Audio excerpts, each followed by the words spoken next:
Hello, আসসালামু আলাইকুম। আমি সঞ্চিতা চলে এসেছি নতুন দিনের ছোট্ট একটি ব্লগ নিয়ে। তো অনেক দিন পরে তোমাদের সাথে একটা ব্লগ শেয়ার করছি। তোমরা সবাই কেমন আছো? আলহামদুলিল্লাহ, আমি তোমাদের সবার দয়ায় বেশ ভালো আছি। তো এটা ছিল কয় রোজার ব্লগ সেটা আমার ঠিক খেয়াল নেই, বাট অনেকদিন আগের একটা ব্লগ, রোজার ভিতরের একটা ব্লগ। তো সেদিন ইফতারের পর হুট করে একটা প্ল্যান করলাম, মানে কোনো আগাম প্রস্তুতি ছিল না, কোনো লম্বা চিন্তা ভাবনাও না। আমার ছোটো বোন হঠাৎ করে বলল যে চল আমরা বহ থেকে ঘুরে আসি, আমার তো আর বেশি সময় নেই, চলো যাই। তো আজকে একটু বের হওয়া যাক। তো আমি চিন্তা করলাম যে চলো যাই, একটু নিজের জন্য বাঁচা যাক, কারণ সব সময় তো আমরা অন্যের জন্যই বাঁচি, তাই না? কথাটা কি ভুল বললাম? না, সবসময় আমরা অন্যের জন্যও বাঁচি, নিজের জন্যও বাঁচি। তারপর নিজেকে একটু সময় দেওয়া, নিজেকে সাথে একটু প্যাম্পারিং করা, আমার কাছে খুব ভালো লাগে এই জিনিসটা। তো যাই হোক, দিনভর ক্লান্তি, রোজার পরে শান্ত একটা সময়, তার মাঝে এই ছোট্ট প্ল্যানটা মনটাকে অদ্ভুত রকম ভালো করে দিল। তো আমরা যাচ্ছিলাম ধানমন্ডির বহতে। তো যেতে যেতে আমরা একটু দুষ্টামি করছি, ফাইজলামি করছি, অনেক দুষ্টামি করছি আমরা। তো আমরা খুঁজতে খুঁজতে খুঁজতে খুঁজতে, মানে আমি তো কখনো বহতে যাইনি, হওয়ার পরে এই ফার্স্ট ছিল বহতে আমার যাওয়া।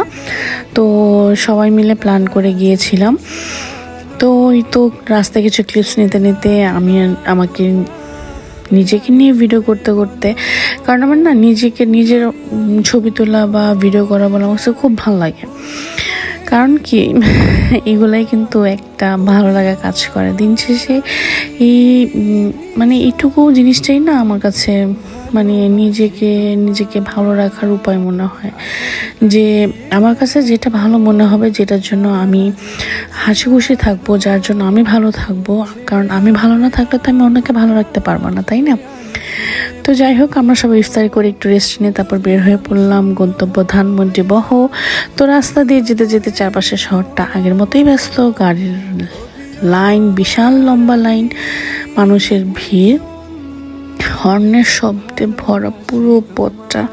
কিন্তু জানো, আজকে সেই জ্যামটাও না এতটা খারাপ লাগেনি, কারণ আজকে আমি একা ছিলাম না, আমার পাশে ছিল আমার ছোট বোনেরা, আমার প্রিয় মানুষগুলো। তো কখনো কখনো মানুষের সাথে থাকাটাই না সবচেয়ে বড় শান্তি হয়ে যায়। তো চলো দেখো, আমরা বহতে চলে এসেছি। আমরা এসে চিন্তা ভাবনা করতেছিলাম যে আমরা কোথায় বসবো। তো আমি না রেস্টুরেন্টটা দেখে আমার এত ভালো লাগছে, আমি অনেকবার এটা অনেক রিভিউ পাইছি, অনেক মানে দেখেছি জায়গাটা, আমি অনেক রিলসে দেখেছি। তো সেখানে গিয়ে আমি আবার একটু ভিডিও ক্লিপস নিচ্ছিলাম।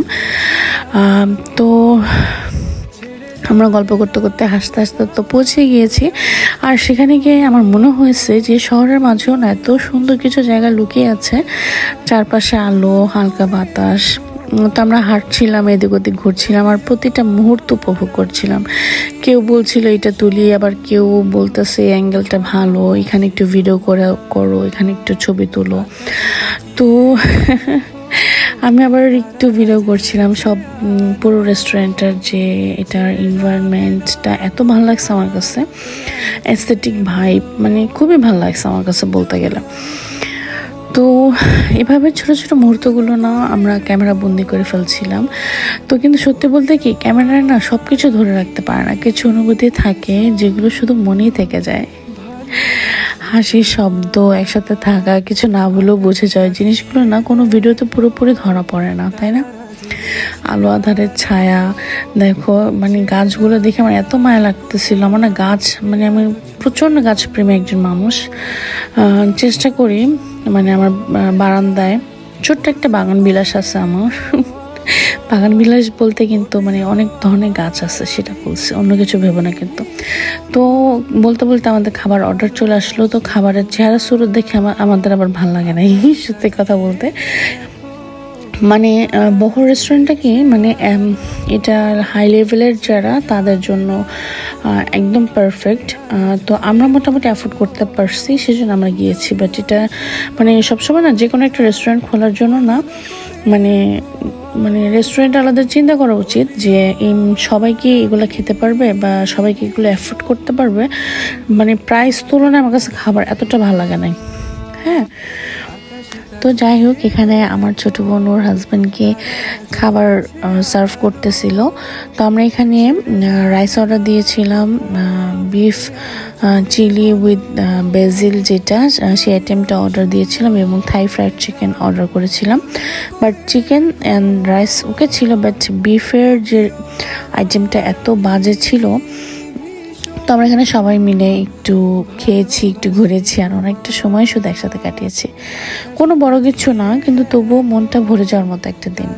জীবন আসলে এমনই, বড় বড় সুখের দরকার হয় না, ছোট ছোট আনন্দ, আপন মানুষ, আর কিছু সত্যিকারের হাসি, এগুলোই যথেষ্ট। তো এখানে আমরা খাচ্ছিলাম, গল্প করছিলাম, মানে এত মজা লাগতেছিল, মানে মনে হচ্ছিল যে আজকের এই দিনটাই না কালকে আগামী দিনের স্মৃতি হয়ে থাকবে। তো এই মুহূর্তগুলো আর কখনো ফিরে পাবো না, হয়তো বা অন্যভাবে অন্যরূপে পারবো, বাট এই দিনটা আর পাবো না, তাই না? তো সেদিন মানে ওয়েদারটা এত ভালো ছিল, এত সুন্দর, এত বাতাস ছিল। তো যাওয়ার সময় যে রাস্তা এত জ্যামে ভরা ছিল, ফেরার সময় কিন্তু সে রাস্তা একদম ফাঁকা ছিল, নীরব, শান্ত, নিরিবিলি, ঠিক জীবনের মতো। কখনো অনেক ভিড়, অনেক শব্দ, অনেক ঝামেলা, আবার কখনো সব কিছু চুপচাপ হয়ে যায়। এই দুইটার মাঝে আমাদের জীবনটা চলে। আজকের এই ছোট্ট দিনটা আমাকে অনেক জিনিস শিখিয়েছে। যত ব্যস্তই থাকি, যত দায়িত্বই থাকুক, মাঝে মধ্যে না থেমে যেতে হয়, নিজের মানুষদের সাথে একটু সময় কাটাতে হয়, কারণ সময় কিন্তু কারোর জন্য থেমে থাকে না। আজকে যাদের সাথে আছি, একদিন হয়তো তাদের সাথে এভাবে বের হওয়া হবে না, বা সময় সুযোগ উঠবে না। যে যার জীবিকার তাগিদে হোক, বা যে কোনো কারণেই হোক, দূরে হয়ে যাবে, বা দূরে চলে যাবে, বা আমিও থাকবো না। তো আজকের এই মুহূর্ত, এই হাসিগুলো, এই একসাথে থাকা, সব কিছু একদিন শুধু স্মৃতিতে রয়ে যাবে। তাই যতদিন পারি এই মুহূর্তগুলো জমিয়ে রাখি, হয়তো ক্যামেরায় না হয় মনে, কিন্তু রেখে দেই। হয়তো বা একদিন এটাই আমার মেমোরিতে আসবে, ফেসবুক মেমোরিতে বা আমার পেজের মেমোরিতে, যে হ্যাঁ, এই দিনটায় আমি এভাবে কাটিয়েছিলাম, বা এই দিনগুলোতে আমি এত মজা করেছি। আমার সাথে আমার বোনরা ছিল, আমার বোনের জামাই, আমার ছোট্ট ভাইটা ছিল। তো আমরা অনেক মজা করেছি। তো আমরা এক রিক্সার ভিতরে 3 জন উঠছিলাম, তো আমরা অনেক মজা করছি, আলহামদুলিল্লাহ, একসাথে গেছি, মানে খুবই ভালো লাগছে। তো আমার কাছে মনে হয় কি, যে আমি যতদিন পারবো এই মুহূর্তগুলো না জমিয়ে রাখবো।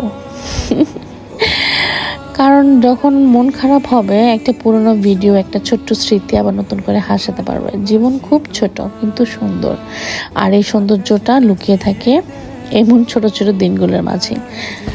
তোমরা সবাই ভালো থেকো, আমার এবং আমার পরিবারের জন্য দোয়া করো। আমার পেজটিকে ফলো করতে ভুলো না। আল্লাহ হাফিজ।